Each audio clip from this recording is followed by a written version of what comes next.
Kitang chaudana kitang inbiga laudana duk jamba sinjudo itandana kamai tawna chatkat khino gyan me sinju cha har pasi ju moi imung data chara hairak paneba khangde kitang haugan da mai taw ba mai tai. Hello guys, welcome back to our channel. Mayam ngasi ko ai mimi sinju boina tawjarage tawbane ba ko ado nahangai mimi sinju tawdi yam simple oina tawidana ko kopi ga kaisum yaw da bida mimi ga dilhau ga dai di khame sibi ga tara tawbodo do ngasi di kopi su yawre yemutu siga kopi leire dai phadigom leire khame simbi khitang laure bako dai siga tilhau leire dai yerum half boil taw bako asema leire adugai tonga leire morok thum ko aduga mimi se ko akhoi ada phangba mimi do adudi yam chani do na hawai bako do ada phangdamina asigi mimi se oina tawre bako asi se hawbadi yaude adugo sum चाबदी दम जाएबको अदुना सोन तौरे अदुगा हरेन मोरक saga चानबा हाइना खोइदाना पुरकपा chocolate अनि खका लौजारेबको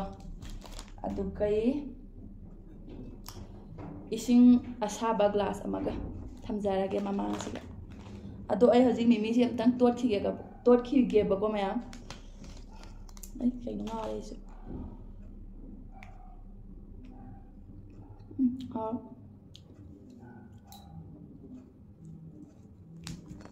umurok ti lay bako ado umurok to chabado ki jai umurok charaga ne ku hekta morok saiba dogi ai se morok su yamna sana chaba yadaba aduna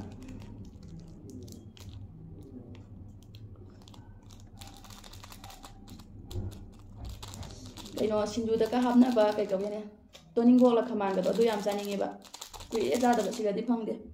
sinju wai sidi adu yaraga na hawbani ne manam ta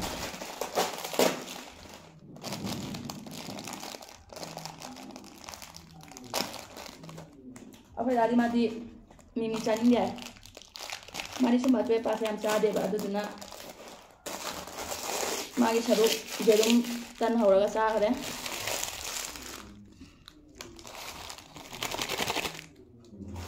अब चाह सु चानी है दुना ही संत दाल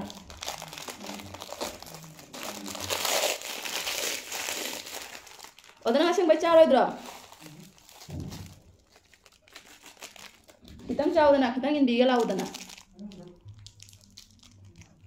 sandi ki sanga jang depo chaudana namna disturb hoitori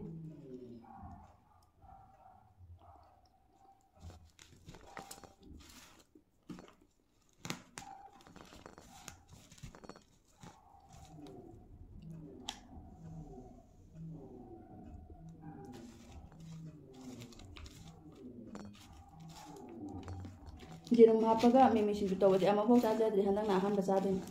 yengwa haiduni kamaina mahau se tongan gi aina sisimana tham khudang chori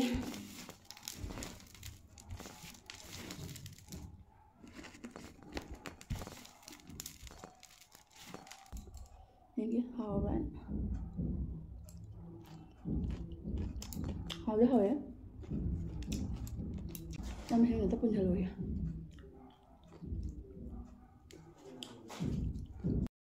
mayam sam pun jale ba sam tha do jabdo kaino ata ai wayam chili ngam de sa baduna sam pun jale hojik sa ba zarake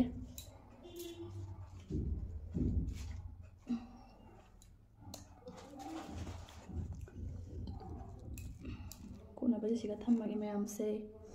hojik chaba hozarage mayam khara chotak toi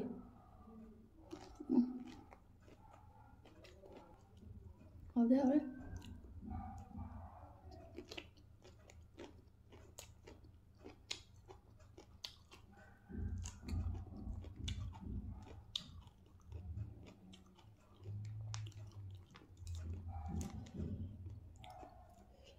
jeram hapaga mimi sinju chabda ai ngasi na ahan bani hawri sum hawida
ꯃꯌꯥꯝ ꯉꯁꯤꯗꯤ ꯀꯃꯦꯟꯒ ꯄꯥꯊꯣꯛꯑꯔꯣꯏ ꯁꯨꯝ ꯆꯥ ꯑꯗꯨꯝ ꯂꯣꯏꯁꯤꯜꯂꯒꯦ ꯑꯩꯁꯦ ꯆꯥꯔ ꯅꯨꯡꯗꯥꯡ ꯆꯥꯛ ꯆꯥꯔꯁꯨ ꯌꯥꯔꯅꯤ ꯁꯥꯔ ꯋꯥ ꯋꯥꯁꯤꯜꯂꯛꯏ ꯆꯤꯟꯁꯦ ꯈꯗꯥꯡꯁꯦ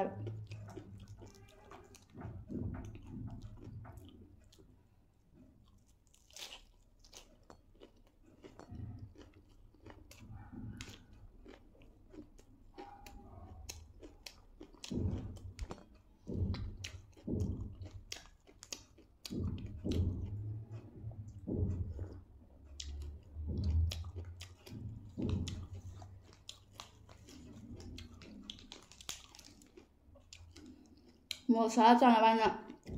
ꯆꯣꯀ꯭ꯂꯦꯠ ꯄꯨꯔꯛꯄꯕꯨ ꯁꯤꯡꯖꯨꯁꯦ ꯃꯣꯔꯣꯛ ꯑꯝꯇ ꯁꯥꯔꯝꯗꯦ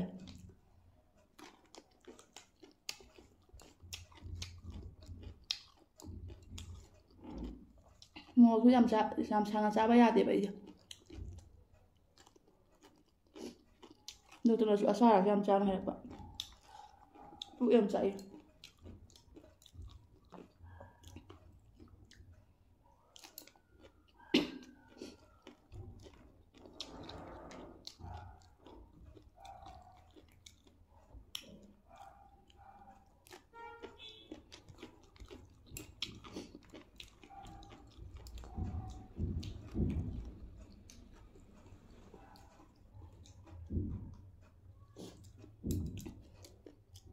ꯕꯦꯔꯪꯒꯥꯏꯗ ꯂꯩꯔꯤ ꯃꯇꯝꯗ ꯑꯩꯈꯣꯏ ꯏꯃꯥꯟꯅꯕꯤ ꯈꯔ ꯂꯩꯕ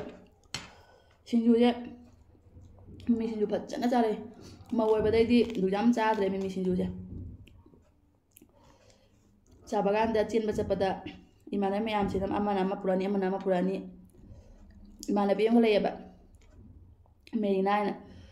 ꯃꯥꯅ ꯁꯤꯡꯖꯨ ꯇꯧꯕꯁꯦ ꯐꯖꯅ ꯍꯥꯎꯋꯦ ꯃꯥꯏ ꯃꯈꯨꯠꯀꯤ ꯁꯤꯡꯖꯨꯁꯤꯗꯤꯀꯣ ꯑꯩꯅ ꯐꯅ ꯐꯖꯅ ꯇꯧꯔꯁꯨ ꯃꯥꯅ ꯍꯥꯎꯕ ꯑꯗꯨꯃꯥꯏꯅꯗꯤ ꯍꯥꯎꯗꯦ ꯑꯩꯈꯣꯏ ꯏꯃꯨꯡꯗꯁꯨ ꯍꯥꯏꯅꯩꯅꯦ ꯑꯩꯈꯣꯏ ꯃꯃꯥꯏꯅ ꯃꯦꯔꯤꯅꯥ ꯁꯤꯡꯖꯨꯒꯤ ꯃꯈꯥ ꯄꯣꯜꯂꯦꯅ ꯑꯩꯅ ꯑꯍꯥꯟꯕ ꯃꯤꯃꯤ ꯁꯤꯡꯖꯨ ꯆꯥꯔꯛꯄꯁꯤꯁꯨ ꯃꯣꯏ ꯏꯃꯨꯡꯗꯇ ꯆꯥꯔ ꯍꯩꯔꯛꯄꯅꯦꯕ ꯐꯖꯅꯗꯤ ꯍꯥꯎꯋꯦ ꯃꯥꯅ ꯇꯧꯕꯁꯦ ꯃꯣꯔꯣꯛꯀꯤ ꯋꯥꯗꯤ ꯑꯁ ꯐꯖꯅ ꯁꯥꯏꯌꯣ ꯃꯥ ꯃꯣꯔꯣꯛ ꯄꯥꯝꯕꯁꯤꯗꯤ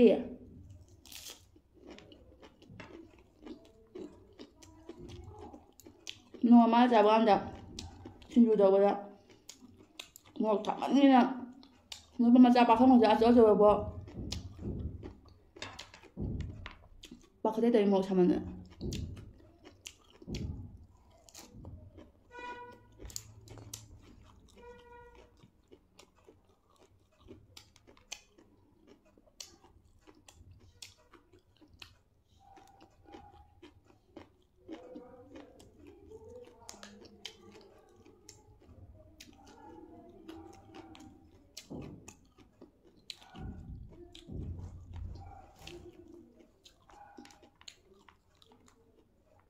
ꯄꯨꯛ ꯄꯨꯊꯜꯂꯦ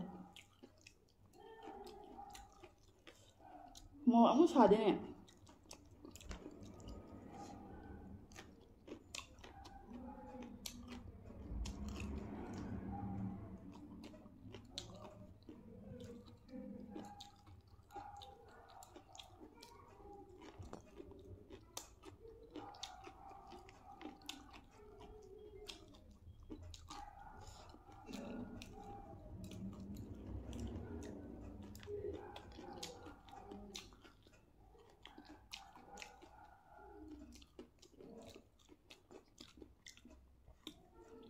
ꯁꯤꯡꯖꯨꯁꯦ ꯑꯏꯪꯕ ꯃꯐꯝꯗ ꯀꯩꯅꯣ ꯇꯧꯕꯅꯤꯅꯅꯦ ꯑꯩꯈꯣꯏ ꯑꯃꯨꯛ ꯐ꯭ꯔꯥ ꯂꯥꯎꯔꯒ ꯀꯪꯕꯗꯣ ꯑꯗꯨꯃꯥꯏꯅ ꯇꯧꯕ ꯌꯥꯗꯦ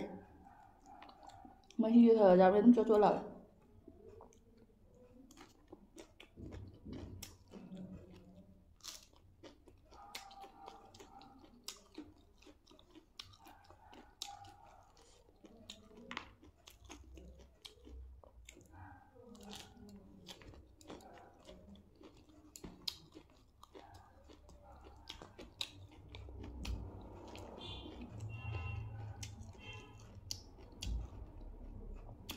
ꯑꯩꯉꯣꯟꯗ ꯃꯤ ꯑꯌꯥꯝꯕꯅ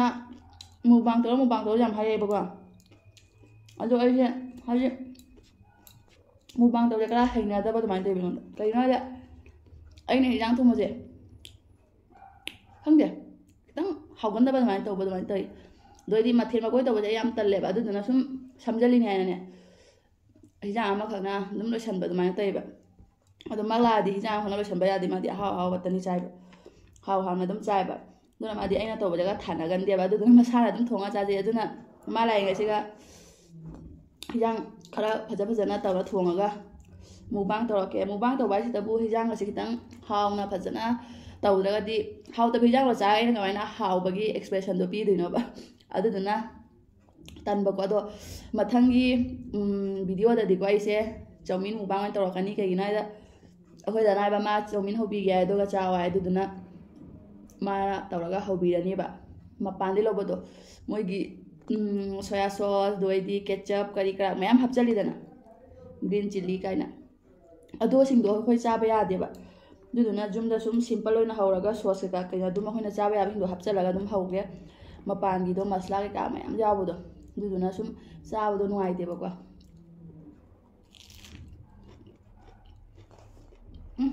ꯈꯣꯡꯁꯤ ꯉꯥꯎꯔꯦ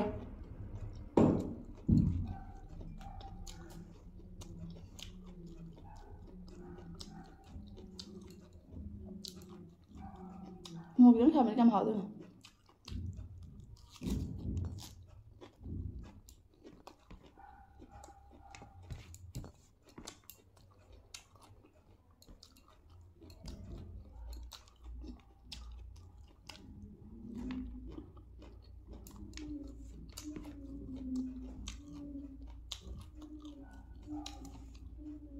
이거 제가 빨리 짜자.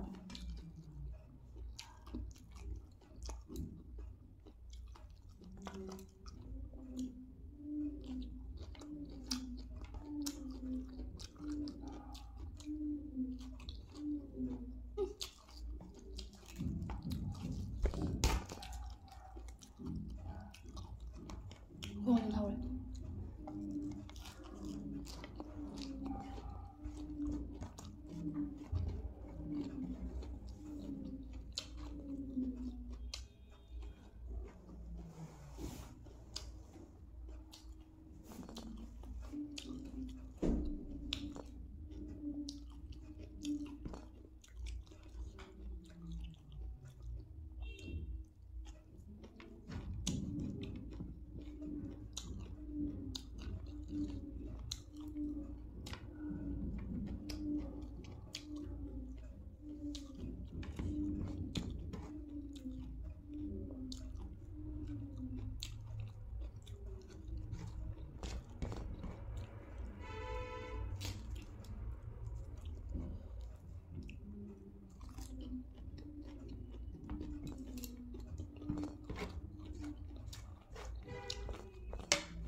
Kamu pa anda na, pukam tamu lemang na sa ako eh.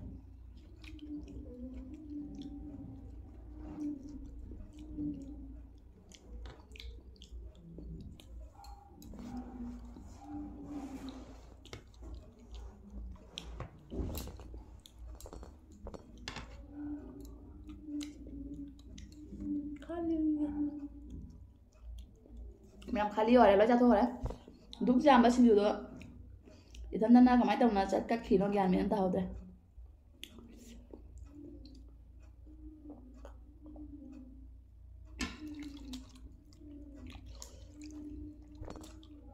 Chụp thuốc ra kia.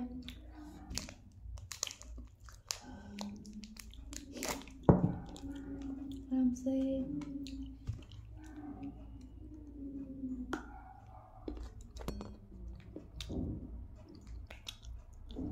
ꯑꯗꯨ ꯃꯌꯥꯝ ꯉꯁꯤꯒꯤ ꯚꯤꯗꯤꯑꯣꯁꯦ ꯃꯇꯥꯡꯁꯤꯗ ꯂꯣꯏꯁꯤꯟꯖꯔꯒꯦ ꯃꯌꯥꯝꯅ ꯅꯨꯡꯉꯥꯏꯕꯤꯔꯒꯗꯤ ꯑꯩꯒꯤ ꯆꯦꯅꯦꯜꯁꯦ ꯂꯥꯏꯛ ꯀꯃꯦꯟ ꯁꯤꯌꯔ ꯇꯧꯕꯤꯔꯝꯃꯣ ꯑꯗꯨꯒ ꯑꯅꯧꯕ ꯆꯪꯕꯤꯔꯛꯄ ꯏꯆꯤꯟ ꯏꯅꯥꯎꯁꯤꯡ ꯑꯣꯏꯔꯒꯗꯤ ꯁꯕꯁꯀ꯭ꯔꯥꯏꯕ ꯇꯧꯁꯟꯕꯤꯔꯝꯃꯣ ꯃꯌꯥꯝ ꯃꯊꯪꯗꯗꯤꯀꯣ ꯑꯩꯈꯣꯏ ꯗꯥꯒ ꯑꯩꯒꯁꯦ ꯃꯨꯛꯕꯥꯡ ꯇꯧꯕ ꯌꯥꯕ꯭ꯔꯥ ꯌꯦꯡꯉꯛꯀꯦꯕꯀꯣ ꯃꯌꯥꯝꯅꯁꯨ ꯑꯗꯨꯝ ꯑꯩꯈꯣꯏ ꯗꯥꯁꯦ ꯌꯥꯎꯍꯜꯂꯣ ꯍꯥꯏꯕꯀꯣ ꯑꯗꯣ ꯃꯥ ꯏꯀꯥꯏꯌꯦꯅ ꯌꯥꯎꯕ ꯌꯥꯗꯦ ꯑꯗꯣ ꯃꯌꯥꯝ ꯉꯁꯤꯒꯤ ꯚꯤꯗꯤꯑꯣꯁꯤꯗꯤ ꯃꯇꯥꯡ ꯂꯣꯏꯁꯤꯟꯖꯔꯒꯦ ꯃꯌꯥꯝ ꯕꯥꯏ ꯕꯥꯏ